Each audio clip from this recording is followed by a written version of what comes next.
Hello everyone, আবারও নিয়ে চলে এলাম একটা মিনি ব্লগ। কিন্তু আজকের মিনি ব্লগটা হচ্ছে কি আমার শরীর খারাপ নিয়ে। শরীরটা এতটাই খারাপ হচ্ছে কয়দিন হলো, তো ডক্টর দেখাবো করা যাওয়া হচ্ছে না। তো আজকে ওর বন্ধ ছিল, সেই জন্য কিন্তু আজকে বেরিয়ে যাচ্ছি ডক্টর দেখানোর জন্য। তো যাওয়ার সময় একটা ঘটনা ঘটে যায়, আর ছেলে মেয়েকে কিন্তু রেখেই যাচ্ছি ঘরে।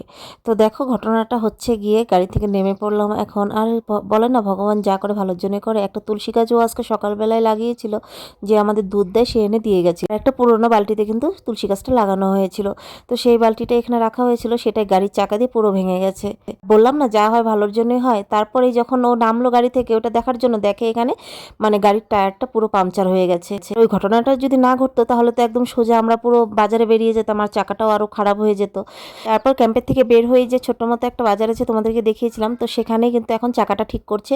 আর কি হয়েছিল তোমাদের বলছি, চাকার ভিতরে কিল ঢুকে গেছিল, মানে যে লোহা হয় ছোট ছোট, রাস্তায় কাজ হচ্ছে তো ওদের অফিসেরই আর কি, ওয়ালের কাজটা হচ্ছে, ওইখান থেকে হয়তো ঢুকে গেছে, ছোট একটা কিল ঢুকে গেছিল। তো সেটাই বের করে এখন ঠিক করে দিচ্ছে। আর আমাকে দেখে আর নিশ্চয়ই তোমাদের গরম লাগছে, এখানে প্রচন্ড ঠান্ডা, কিন্তু আমার বরটার কেন যেন ঠান্ডা লাগে না। যাই হোক, ও বলছে এখন রৌদ্র আছে, এখন আমি পরবো না। কিন্তু দেখো এখানে কিন্তু সবাই প্রায় সোয়েটার পরিয়ে আছে। আর ডক্টরের কাছে এসে এখন তোমাদেরকে আমি পাহাড়ের ভিউটা দেখাচ্ছি।